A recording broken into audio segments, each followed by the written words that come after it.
Hello दोस्तों, चलिए आज हम लोग पढ़ेंगे पिछले साल यानी 2019 में पॉलिटेक्निक एग्जाम में जो भी क्वेश्चन पूछा गया है बिहार स्तर पर, आज हम लोग उसको देखेंगे। जैसा कि दोस्तों आप सब जानते हैं और पिछले क्लास में मैंने बताया भी था कि ये वीडियो लेक्चर आप लोग कभी मत छोड़िए। क्यों नहीं छोड़िए, आपको अच्छे से पता है और बताया भी था मैं। सिर्फ उत्तर प्रदेश में,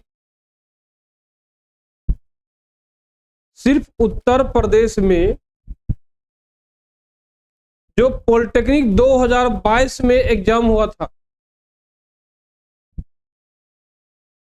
उसमें से टोटल लगभग 1200 बच्चे प्रिपरेशन साथी पर पढ़ के क्वालिफाई किए थे। 1200 बच्चे अकेला हमारे संस्था से क्वालिफाई हुआ था। यही कारण है, बच्चे को डिमांड को देखते हुए, बच्चे मोटिवेट होते हुए इस बार हम सब प्रिपरेशन साथी का जितना भी फैमिली मेंबर है सब का सब बिहार स्तर पर भी अपने चैनल को धीरे धीरे फैलाने का प्रयास कर रहे हैं। और इस बार आप देख लीजिएगा, मैं अपना अनुभव बता रहा हूं। बिहार में जितना भी बच्चे पॉलिटेक्निक को पास करेंगे, पॉलिटेक्निक एंट्रेंस को पास करेंगे, उसमें से मुझे विश्वास है 40% बच्चा जो है सिर्फ प्रिपरेशन साथी का होगा। आप देखिएगा। इसलिए दोस्तों आपसे मैं सिर्फ इतना ही कहना चाहूंगा, आप हमारे क्लास से लगातार बने रहिए। हर वीडियो को, हर टीचर, जो भी टीचर पढ़ाते हैं उनका आप जरूर देखने का प्रयास कीजिए। तो आप देखिएगा परीक्षा के बाद आपने क्या गेन किया। आप एहसास कीजिएगा परीक्षा के बाद आपने क्या पाया। इसलिए इस बार यदि आप चाहते हैं पॉलिटेक्निक का कोई भी कॉलेज बिहार स्तर या यूपी स्तर या झारखंड स्तर, कहीं भी स्तर का प्राप्त हो, तो आप प्रिपरेशन साथी को मत छोड़िए। क्योंकि इस बार हम वही क्वेश्चन पढ़ाने जा रहे हैं जो डायरेक्ट आपके पॉलिटेक्निक एग्जाम में आएगा। चलिए हम स्टार्ट करते हैं आज का सेशन। चलिए सबसे पहला देखिए क्वेश्चन लोग का है क्या।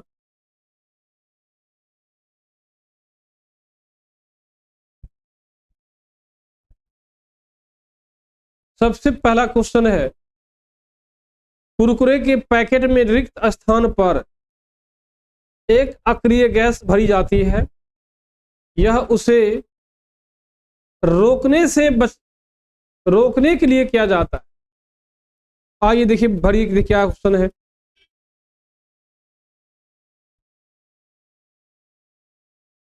तो देखिए साफ दिख रहा है। आपको मैं बताया भी था पिछले क्लास में। क्या बताया था कि कोई भी चिप्स हो, कोई भी कुरकुरे का पैकेट हो, उसमें कौन सा गैस भरते हैं? उसमें नाइट्रोजन गैस भरते हैं। क्या भरते हैं? नाइट्रोजन गैस भरते हैं। क्यों भरते हैं? क्योंकि नाइट्रोजन नाइट्रोजन के बीच जो बॉन्ड होती है ट्रिपल कोवलेंट बॉन्ड होती है, और इस बॉन्ड को तोड़ने के लिए कम से कम 2000 डिग्री सेल्सियस से लेकर 3000 डिग्री सेल्सियस के बीच में हम टेम्परेचर प्रोवाइड करते हैं, तो जाकर ये बॉन्ड क्या होती है, टूटती है। तब जाके ये एटम में बदलती है और एटम केमिकल रिएक्शन में भाग लेती है।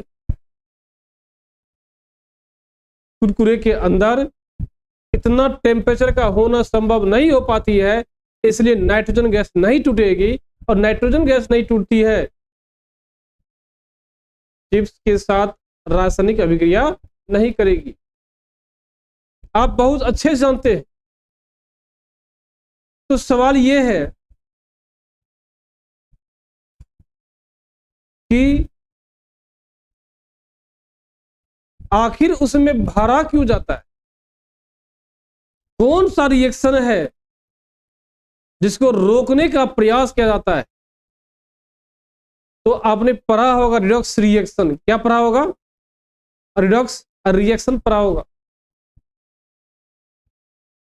उसमें जो है कुरकुरे के अंदर हम लोग नाइट्रोजन गैस भरते हैं या इसके समान कोई अक्रिय गैस भरते हैं। क्यों भरते हैं, क्योंकि उपचयन की प्रक्रिया को रोका जा सके, ऑक्सीडाइजिंग नहीं हो, ऑक्सीडाइज होने से रोका जा सके। इसलिए कुरकुरे के पैकेट के अंदर हम सब एक अक्रिय गैस भरते हैं, किस प्रोसेस को रोकने के लिए, अपचयन की प्रोसेस को रोकने के लिए। देखिए आंसर देखिए क्या दिया हुआ है, अपचयन।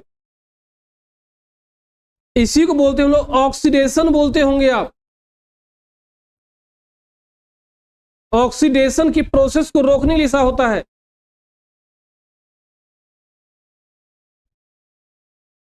ऑक्सीडेशन के प्रोसेस को, ऑक्सीडेशन की प्रक्रिया को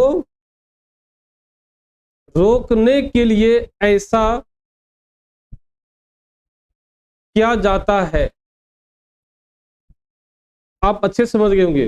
देखिए एक क्वेश्चन में दोस्तों आप देख रहे होंगे, एक क्वेश्चन से कितना क्वेश्चन क्रिएट हो रहा है, एक क्वेश्चन से कितना क्वेश्चन बन रहा है, और घुमा फिरा कि एक क्वेश्चन बार बार पूछा जा रहा है। तो इसलिए मेरे दोस्तों आप हमारे चैनल से बने रहिए, जहां तक संभव हो सके आपको मेरा पूरा सपोर्ट रहेगा। इस बार आप मिस न करें। आइए देखते हैं नया क्वेश्चन क्या है। एल्युमिनियम वायुमंडल की ऑक्सीजन के साथ संपर्क में आने के बाद Al2O बना लेती है। क्या बनाती है, Al2O बना लेती है। अब सवाल है बनाती कैसे है। तो देखिए Al है, ऑक्सीजन से रिएक्शन करेगा। आप जानते हैं Al पर चार्ज +3 होता है, ऑक्सीजन पे चार्ज -2 होता है। ये दोनों आपस मिलेगा, Al2 होगा, O3 होगा। क्या बनेगा, Al2O3 होगा। तो यह क्रिया है। सवाल है ये कौन सा क्रिया है। तो देखिए जंग लगना क्या एक क्रिया है क्या, जंग लगना एक क्रिया नहीं है। कोरोजन जिसको बोलते हैं, वियोजन, या सोचिए क्या ये वियोजन है क्या। यदि आप संयोजन बोलते ना, संयोजन मीन्स जुटना, एक छोटा मोलिक्यूल दूसरे छोटा मोलिक्यूल्स के आपस में जाके जुट जाएगा तो संयोजन कहते हैं। लेकिन आपने क्या बोल दिया, वियोजन, तो ये संभव नहीं है। क्या जंग लगना संभव है क्या, नहीं है। एक ही बोलता है संचालन होना। क्या होगा, संचालन होगा। देखिए आंसर क्या दिया है, संचालन होना। अब सवाल ये होता है कब कहते हैं जंग लगना, कब कहते हैं संचालन होना? तो देखिए क्या होता है मेरे दोस्तों, इसको आप आसानी से समझ सकते हैं। कैसे हम समझेंगे? जंग लगना का एक जो प्रोसेस होता है, एक जो विधि होता है, यह विधि स्लो प्रोसेस होता है। स्लो मीन्स क्या? धीमी गति से रिएक्शन होती है, ये है। लेकिन संचालन में क्या होती है? तेज गति से रासायनिक अभिक्रिया करती है और नया प्रोडक्ट का निर्माण करती है। चूंकि एल्युमिनियम की रिएक्टिविटी जो होती है,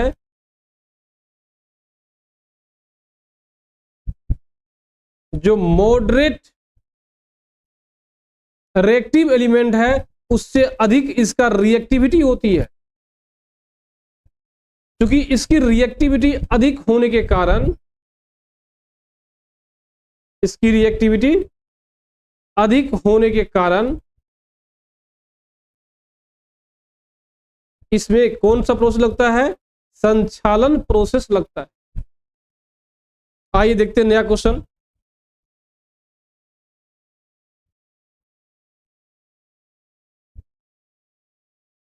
देखिए, अम्लीय माध्यम में फिनोप्थिलीन का रंग कैसा होता है?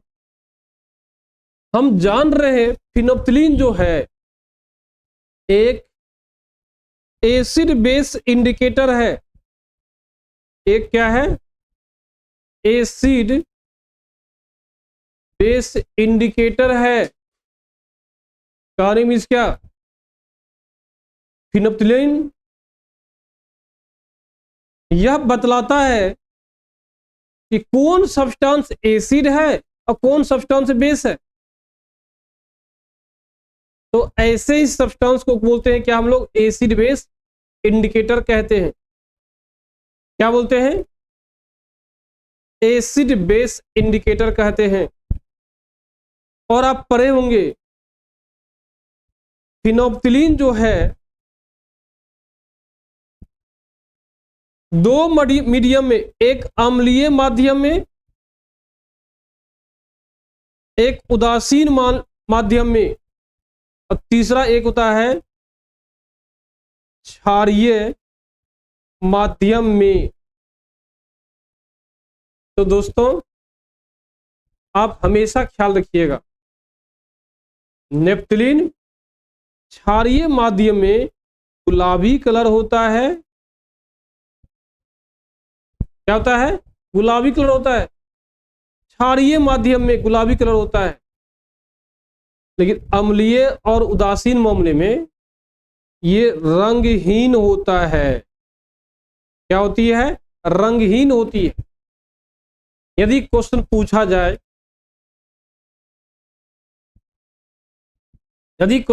जाए, क्षारीय माध्यम में फिनोप्थिलीन का रंग कैसा होगा? तो गुलाबी होगा।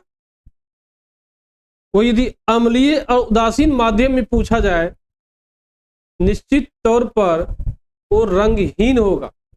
आइए देखिए आंसर क्या दिया हुआ है।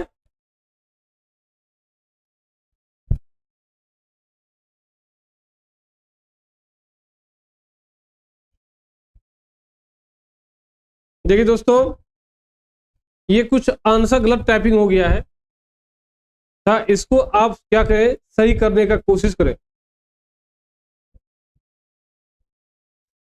क्या होती है? अम्लीय माध्यम बोल रहा है। अम्लीय माध्यम देखिए बोल रहा है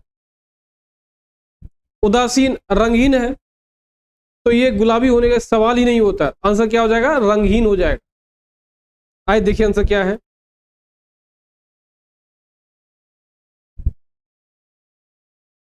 आवर्त सारणी का उच्चतम विद्युत ऋणात्मक तत्व है।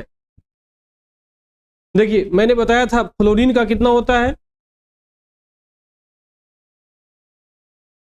फ्लोरीन का देखिए होता है 4.0 हाईएस्ट। ऑक्सीजन का होता है कितना है? 3.5। फ्लोरीन का होता है 4.0। क्लोरीन का होता है 3.2। ऑक्सीजन का होता है 3.5। और नाइट्रोजन होता है 3.0। खुद देखिए ये सभी में किसका मान अधिक है, तो फ्लोरीन का मान क्या है, अधिक है, इसलिए आंसर क्या होगा, फ्लोरीन होगा। आइए देखिए आंसर क्या होगा। सॉरी द्वितीय बोल रहा है, द्वितीय, देखिए द्वितीय बोल रहा है, प्रथम नहीं बोल रहा है, मिस हो गया, देखिए द्वितीय बोल रहा है दोस्तों, ये हो गया प्रथम और ये ऑक्सीजन हो गया क्या, द्वितीय। तो आंसर क्या हो जाएगा आपका, ऑक्सीजन हो जाएगा। देखिए मैंने आपको डायग्राम भी बताया था, एक बार याद कीजिए।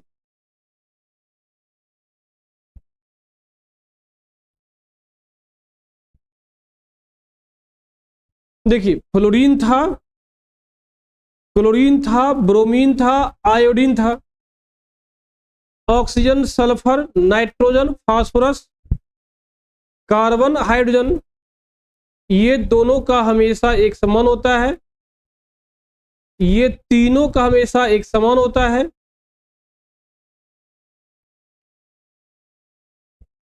ये दोनों का लगभग बराबर होता है। इसका देखिए होता है, इसको याद कर लीजिएगा दोस्त प्लीज, इसका होता है 3.0, क्या होता है 3.0। आयोडीन देखिए क्या होता है, कार्बन 2.5, क्या होगा 2.5, 2.5 होता है।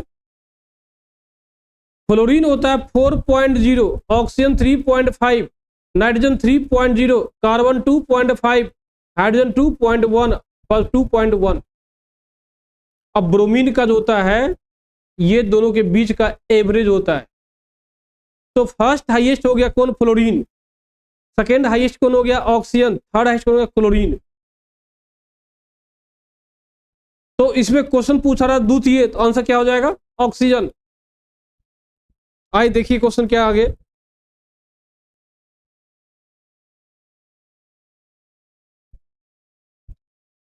प्रभावी नाभिकीय आवेश का क्रम है, देखिए एक अकॉर्डिंग टू ग्रुप है, अकॉर्डिंग टू ये क्या है, ग्रुप है। ग्रुप के ऊपर से नीचे आने पर क्या होती है, ऊपर से नीचे आने पर, नीचे आने पर नाभिकीय आवेश का क्रम घटती है, नाभिकीय आवेश का क्रम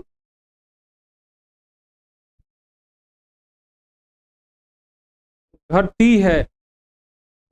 तो सबसे अधिक किसमें होगा, लिथियम, तब किसमें होगा, सोडियम, तब पोटासियम, उसके बाद रुबिडियम। देखिए सीरीज क्या हो जाएगा, आंसर क्या हो जाएगा, बी नंबर हो जाएगा। देखिए आंसर क्या दिया हुआ है, देखिए आंसर क्या दिया, बी नंबर दिया हुआ।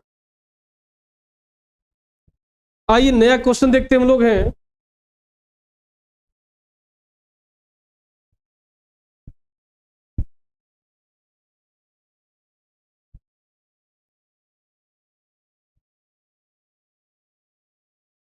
देखिए क्या, अल्कली की उपस्थिति में एक एस्टर का जलीय अपघटन कहलाता है, तो जलीय साबुनीकरण होता है। क्या इसमें कोई आपको दिक्कत होगा क्या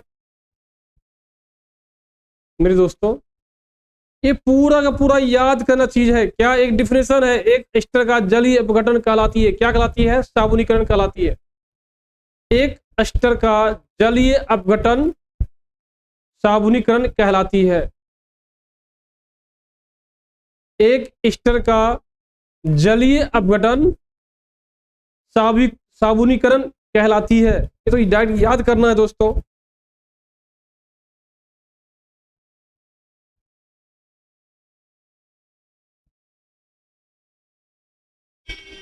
कठोर जल साबुन के साथ पृष्ठ मल बनाता है, बात सही है, जिसको आपने क्लास 10 में मिसेल से पढ़ा होगा, मिसेल।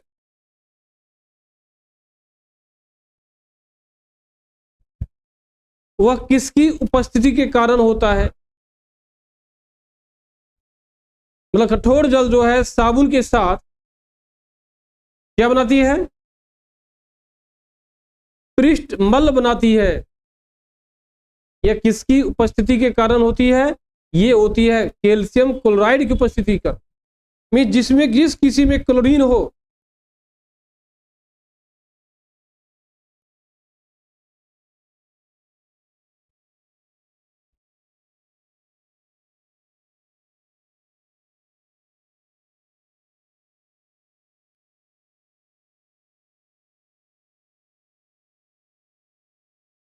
देखिए दोस्तों, ये जो आंसर दिया हुआ है ये सरासर गलत दिया हुआ है, मिस प्रिंट हो गया यहां पर। इसलिए आप हमेशा याद रखिएगा, कठोर जल में से साबुन लगाते हैं तो मिसेल्स का निर्माण होता है। सवाल है किसके कारण होता है, यह कैल्शियम क्लोराइड के कारण होता है दोस्तों। किसके कारण होती है, कैल्शियम क्लोराइड के कारण होती है। इसलिए भी दोस्तों आप कंफ्यूज ना करें, आप आसानी से समझ सकते हैं। इसका आंसर क्या, कैल्शियम क्लोराइड आंसर होगा।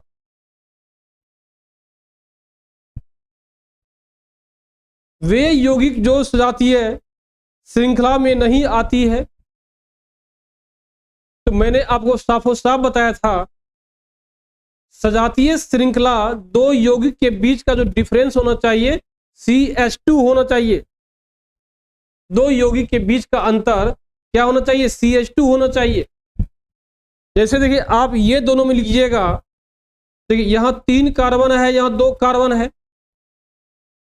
3 कार्बन माइनस 2 कार्बन क्या, 1 carbon, 1 oxygen minus 1 oxygen, 0 oxygen, 8 hydrogen 6 hydrogen, क्या CH2। देखिए आ रहा है ना, ये आ रहा है। अब ये दोनों में देखिए क्या दोस्तों, कार्बन 2 है, कार्बन 1 है, 2 माइनस 1 1 कार्बन, हाइड्रोजन 12 है, हाइड्रोजन 4 है, सॉरी हाइड्रोजन 6 है, हाइड्रोजन 4 है, क्या हो जाएगा देखिए CH2। क्या इसमें बी नंबर आंसर आ रहा है, क्या नहीं आ रहा है, तो आंसर क्या होगा आपका, बी नंबर होगा। चलिए देखते क्या आंसर दिया है, बी दिया हुआ है। तो आप देखे होंगे दोस्तों, क्या एक भी क्वेश्चन ऐसा है जो हमारे नोट्स में, जो हमारे नोट्स से नहीं लिया गया है। एक भी क्वेश्चन बताइए हमको दोस्तों जो हमारे नोट्स नहीं लिया गया है। मेरे दोस्तों आप याद रखिएगा, इस बार हम वही क्वेश्चन पढ़ा रहे हैं आपको जो इस बार आने की संभावना अधिक है। इसलिए आप हमारे चैनल से लगातार बने रहिएगा, और यदि आपको लग रहा है मेरा वीडियो आपके लिए फायदेमंद है, तो रेगुलर इंटरवल पर नोटिफिकेशन प्राप्त करने के लिए आप हमारे चैनल को सब्सक्राइब जरूर करिएगा। और आप देखिएगा क्या फायदा होता है और क्या घाटा होता है। आइए देखते हैं नया क्वेश्चन।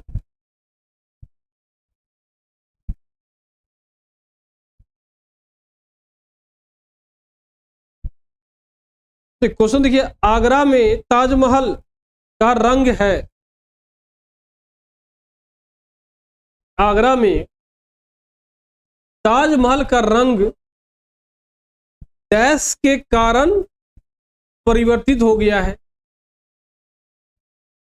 तो बहुत अच्छा से आप पढ़े होंगे, आप क्लास 7, 8, 9 में भी पढ़े होंगे। आगरा में जो ताजमहल है ना, उसका रंग क्या है, परिवर्तित हो गया है। और रंग परिवर्तित होने का सबसे बड़ा कारण है अम्लीय वर्षा। क्या कारण है, अम्लीय, क्या कारण है, अम्लीय वर्षा कारण इसका है। अब सवाल दोस्तों ये है, अम्लीय वर्षा होती किसके कारण है? नेक्स्ट ईयर 2024 में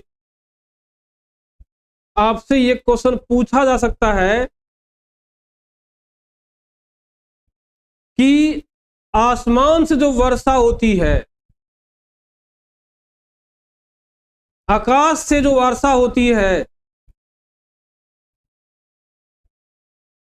वह वर्षा अम्लीय हो जाती है। अब सवाल है किन यौगिक के कारण अम्लीय होती है?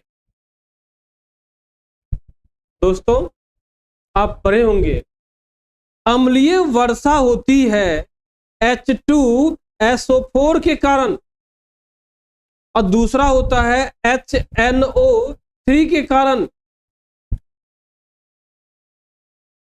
कहने का मीनिंग क्या है? कहने का मीनिंग साफ साफ है, जब वर्षा के पानी के साथ H2SO4 गिरती है या HNO3 गिरती है, तो अम्लीय वर्षा होने की संभावना अधिक होती है। अब हमको यह भी देखना पड़ेगा कि H2SO4 का निर्माण कैसे होता है। H2SO4 का निर्माण होता कैसे है, देखिए कैसे होता है। ये तो समझ गए अम्लीय वर्षा किसके कारण होती है। देखिए, जब आप किसी कोयला को जलाइए, क्या जलाएंगे? कोयला को जलाइए, और जब कोयला में क्या सल्फर होती है और उसमें ऑक्सीजन ऑक्सीजन के सपोर्ट चलती है, तो क्या बनती है? SO2 और SO3 बनता है। यही SO3 जो है अनस्टेबल है, मतलब बहुत देर तक इस रूप में एग्जिस्ट नहीं कर सकता है। तो यही SO2 जब वाटर वेपर का एक्सेस मात्रा मिल जाता है तो क्या बन जाता है? H2SO4 बन जाता है। देखिए दोस्तों, कैसे बना H2SO4, आप वो तो देखिए पहले, कि नहीं देखिएगा, देखना पड़ेगा। देखिए कैसे बना। नेक्स्ट ईयर आपसे ये पूछ सकता है, अम्लीय वर्षा आगरा में ही अधिक क्यों होता है? या कोई 5 शहर का नाम दे सकता है, और पांचों में पूछेगा अम्लीय वर्षा अधिक होने की संभावना कहां है, तो आप क्या जवाब दीजिएगा? तो अम्लीय वर्षा होने की संभावना वहां पर होती है ठीक, जहां पर कोयला का उपयोग अधिक से अधिक होता है। तो आप अनुमान लगा लीजिए ना, कोयला का उपयोग अधिक से अधिक कहां होता है। आप उसके आधार पर कह सकते हैं कि अम्लीय वर्षा सबसे अधिक कहां होती है। और अम्लीय वर्षा होने का कारण क्या है? HNO3 कारण है और H2SO4 कारण है। आइए नया क्वेश्चन देखते हैं।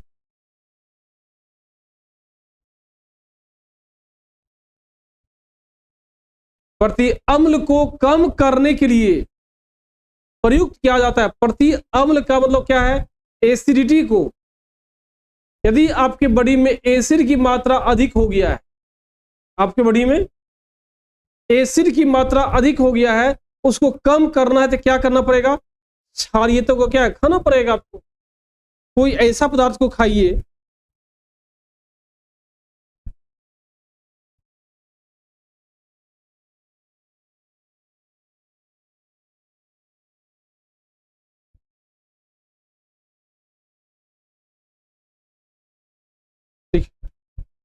देखिए क्या होगा। देखिए क्या है, प्रति अम्ल जो है, यही प्रति अम्ल को बोलते हैं क्षारीय।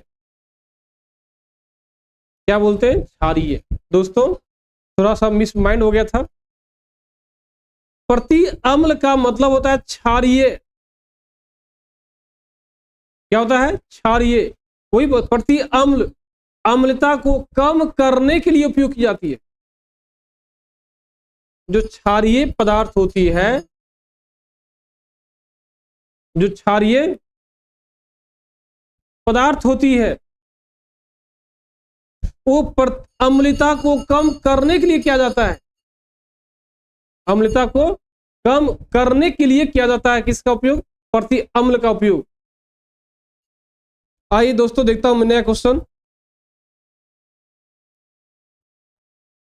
पाचन में मदद करने वाले अम्ल कौन सा है? कई बार आपको पढ़ा चुके हैं। पाचन की क्रिया कहां होती है? हमारे पेट में होती है। पाचन की क्रिया हमारे पेट में होती है। और हमारे पेट में कौन सा अम्ल है? HCl अम्ल है, जिसको बोलते हैं हाइड्रोक्लोरिक अम्ल। क्या बोलते हैं? हाइड्रोक्लोरिक अम्ल बोलते हैं। और यही हाइड्रोक्लोरिक अम्ल के कारण हमारा भोजन जो है डाइजेस्ट होता है। आंसर क्या हो जाएगा? हाइड्रोक्लोरिक अम्ल हो जाएगा। आइए नया क्वेश्चन देखते हैं।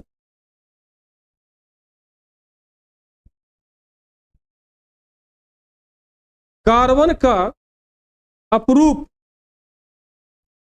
जिसका उच्च गलनांक होता है,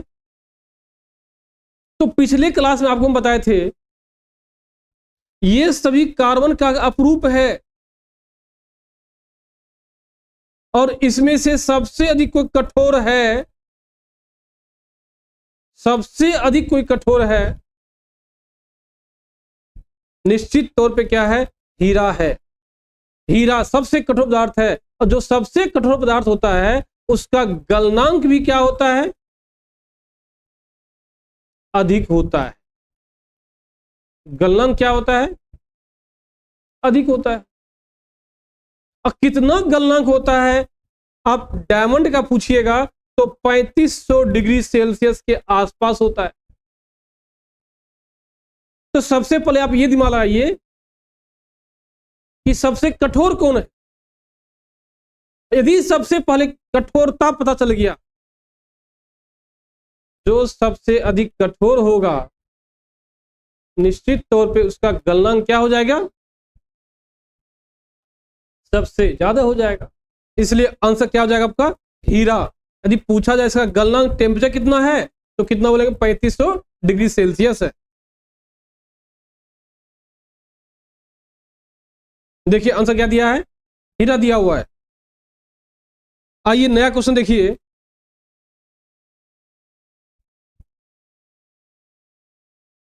वह यौगिक जो जलने पर एक धूमिल ज्वाला देती है। धूमिल मीन्स क्या? धुंधलापन। पूरा क्लियर नहीं था, धुंधलापन होता है। क्या होता है? धुंधला होता है। और धुंधला देता है कौन? असंतृप्त हाइड्रोकार्बन देता है। कौन देगा? तो असंतृप्त हाइड्रोकार्बन देगा। देखिए ये भी क्या है? संतृप्त हाइड्रोकार्बन है, जिसको बोलते हैं क्या? Saturated hydrocarbon. ये भी देखिए क्या है? सेचुरेटेड है। और देखिए ये भी देखिए क्या है? सेचुरेटेड है। सिर्फ यही एक ऑप्शन है जो अनसेचुरेटेड है। अनसेचुरेटेड हाइड्रोकार्बन है। और ये इसी को हिंदी में बोलते क्या? असंतृप्त हाइड्रोकार्बन। क्या बोलते हैं? असंतृप्त हाइड्रोकार्बन। अब सवाल ये है अनसेचुरेटेड हाइड्रोकार्बन का फॉर्मूला क्या होता है? तो आप बोलते हैं CnH2n बोलिए, या बोलते हैं CnH2n-2 बोलिए। लेकिन पूछा जाए संतृप्त हाइड्रोकार्बन का फॉर्मूला क्या होता है, तो हम बोलते हैं CnH2n+2 होता है। क्या होता है? CnH2n+2 होता है। हम जानते भी हैं। तो आंसर क्या होगा? C2H4। देखिए आंसर क्या दिया हुआ है। देखिए दोस्त आंसर वही दिया हुआ है। आइए नया क्वेश्चन देखते हैं। वह धातु जो अत्यंत अभिक्रियाशील है। अत्यंत अभिक्रियाशील का मतलब क्या होता है? जो हाईली रिएक्टिव एलिमेंट है। तो मैंने एक सीरीज बताया था, कौन बनेगा करोड़पति, नाना मांगे अल्लू जफर फिर नहीं सो पाएगा। हाइड्रोजन। अब देखिए ये सब में से पहले कौन आ रहा है, क्योंकि जो पहले आती है उसकी क्रियाशीलता क्या होगी, अधिक होगी, जो बाद में आती है उसकी क्रियाशीलता कम होगी। तो देखिए ये सब में सबसे पहला आता है एल्युमिनियम, तो एल्युमिनियम की क्रियाशीलता क्या होगी, अधिक होगी।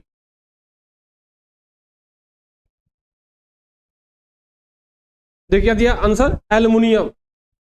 आइए लास्ट नया क्वेश्चन देखते हैं हम लोग हैं, धातु का निष्कर्षण डैश से आसानी से क्या जाता है। अब क्लास 10th में बहुत अच्छे से हम पढ़ाए थे आपको कि हमेशा अयस्क से धातु का निष्कर्षण किया जाता है। क्या सवाल है, खनिज से नहीं करते हैं क्या, करते हैं। खनिज को ही तो अयस्क कहते हैं, लेकिन उस खनिज को अयस्क कहते हैं जिस खनिज से हम आसानी से धातु को और कम लागत में धातु को बाहर कर लेते हैं। इसलिए दोस्तों आंसर क्या हो जाएगा, अयस्क हो जाएगा। अयस्क से ही धातु को हम आसानी से बाहर निकाल सकते हैं। आइए देखते हैं, देखिए आंसर क्या दिया हुआ है, देखिए अयस्क दिया हुआ दोस्तों।